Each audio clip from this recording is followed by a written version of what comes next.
Pelo quarto ano seguido, a cidade de São Paulo ficou em primeiro lugar entre as 10 cidades brasileiras mais procuradas para passar o verão. Os dados são de um levantamento realizado pela agência online de turismo ViajaNet e divulgados nesta quinta-feira. Bom, para falar sobre a promoção turística no Brasil, eu recebo agora a Mariana Aldrigue, que é professora do curso de Lazer e Turismo da Escola de Artes, Ciências e Humanidades da USP. Olá, Mariana, tudo bem? Olá, Felipe, tudo bem? Boa tarde. Boa tarde. Bom, esse dado chama atenção principalmente por esse fato de se tratar de um período aí de calor e por a cidade que está liderando o ranking ser São Paulo, uma cidade que não tem praia, não é uma cidade litorânea. O que explica São Paulo estar liderando este ranking aí já há 4 anos? O que as pessoas vêm fazer aqui no verão?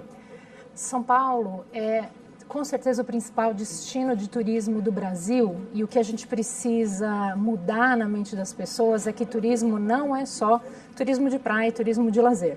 Então, a primeira coisa, muita gente que é originalmente de São Paulo não trabalha ou estuda aqui, volta para passar as férias, para ver a família, para aproveitar o que a cidade tem de bom. Segundo, São Paulo fica mais barato em janeiro. Né? Então a gente tem possibilidades de você aproveitar cinema, teatros, toda a estrutura cultural, os restaurantes que são espetaculares. E esse trabalho, esse resultado, na verdade, assim, você tem mais de 8 anos de uma equipe muito comprometida dentro da São Paulo Turismo, trabalhando para divulgar São Paulo no Brasil e fora. E esse resultado, ao longo desses 4 anos, com certeza é reflexo desse trabalho. Uhum. Bom, a gente tem em São Paulo aí, nós temos eventos já conhecidos, eventos específicos aí que costumam alavancar o turismo, a economia da cidade, né? A gente tem o carnaval de rua, que tem crescido muito nos últimos anos, a Parada do Orgulho LGBT, a Fórmula 1.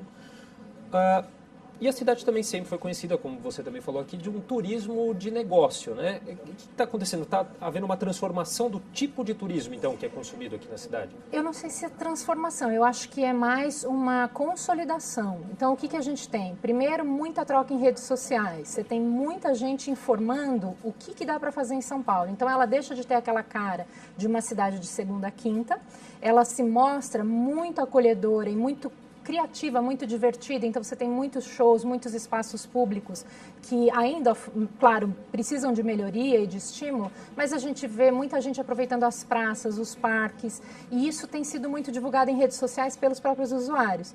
Você citou o Carnaval de São Paulo já é o segundo maior do Brasil, espera-se que esse ano, em volume de pessoas nos blocos, ele seja o maior do Brasil.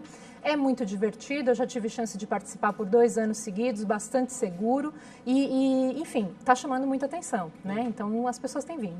O que pode ser feito então para alavancar cada vez mais aí o turismo da cidade? O que está sendo feito? A gente precisa urgentemente de maior reconhecimento do poder público, especialmente do poder executivo, né? A estrutura técnica da São Paulo Turismo foi reduzida com o início da nova gestão nessa prefeitura. Do ponto de vista do poder legislativo, me parece que ainda há muita desinformação, né? O que não é um problema e não é um erro, mas precisaria ter mais conhecimento para a gente entender onde que se geram os negócios, quanto se arrecada na cidade. Esse dado é só estimado, ele não é um dado oficial. E a importância de ter uma estrutura para visitação que também atenda quem mora. Por quê? Estatísticas oficiais dizem que a cidade de São Paulo recebe mais que o seu número de moradores por ano para vir aqui fazer de tudo, desde passear, trabalhar, estudar, tratamento médico, e tudo isso é considerado turismo. Compras, enfim. Sim. Agora, só para a gente entender um pouquinho melhor esse estudo, quais outras cidades participaram aí, entre essas 10 cidades aí brasileiras que participaram desse ranking? A ViajaNet, ela faz uma avaliação pelas compras globais de brasileiros. Então, em geral, as cidades que mais recebem turistas são também as principais cidades do Brasil. Estão no ranking São Paulo, Rio, Brasília, Belo Horizonte, Curitiba. A gente tem também algumas capitais do Nordeste e Foz do Iguaçu. Bom, vamos lá então, vamos falar de uma maneira geral, assim, quais são os principais fatores que dificultam o turismo no Brasil, de maneira geral? São os mesmos que dificultam aqui em São Paulo? Há diferenças? Há muitas diferenças, porque a pujança econômica de São Paulo e o fato de ter muita coisa acontecendo aqui faz com que muitas pessoas venham independentemente do que esteja acontecendo. Com relação ao Brasil, especialmente na posição internacional do país, as manchetes negativas, elas sobrepõem as manchetes positivas. Então, muitos turistas estrangeiros pensam 2 ou 3 vezes antes de fechar uma viagem para o Brasil, quando eles ficam sabendo do índice de violência do Rio, do que eventualmente acontece com algum turista em uma praia. Então, o que se percebe no nível federal, uma descontinuidade da política. Mesmo se você perceber que em 13 ou 14 anos de Ministério do Turismo, a gente já teve 11 ministros.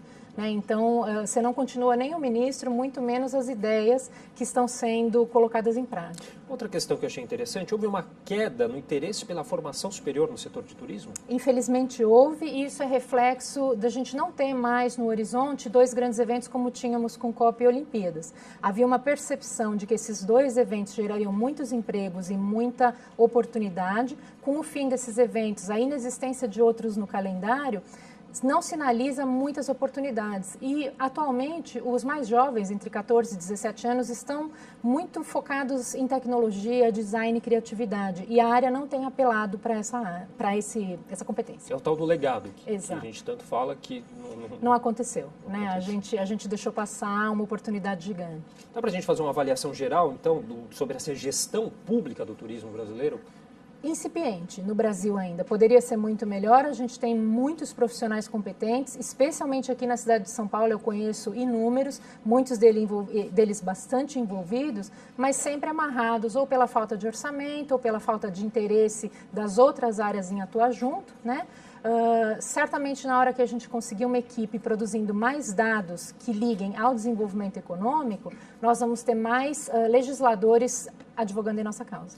E para a gente encerrar, desde a quinta-feira passada, está no ar, do dia 16/11, né, retrasada, está no ar o novo site da cidade aqui, a página oficial de turismo da cidade de São Paulo, né, o que é o cidadedesaopaulo.com. Quais as novidades que a gente tem aí? Qual a importância de se ter aí um site atualizado? Principalmente os eventos da área cultural que estão acontecendo, um calendário de eventos que ocupa a agenda de qualquer interesse e a possibilidade de passeios que se pagam, passeios gratuitos, passeios com a família, segmentações por interesses distintos. Então, essa página é abastecida diariamente. É muito legal para você pensar em atividades diferentes, inclusive para quem mora em São Paulo. Tá legal. Bom, a gente então, repassando o site aqui, que é o cidadedesaopaulo.com, lá com todas as informações, um site moderno, dinâmico aqui sobre o turismo da cidade de São Paulo. Eu conversei aqui com a Mariana Aldrigue, que é professora do curso de Lazer e Turismo da Escola de Artes, Ciências e Humanidades da USP. Obrigado, professora, pela participação. Obrigada, Felipe. Foi um prazer.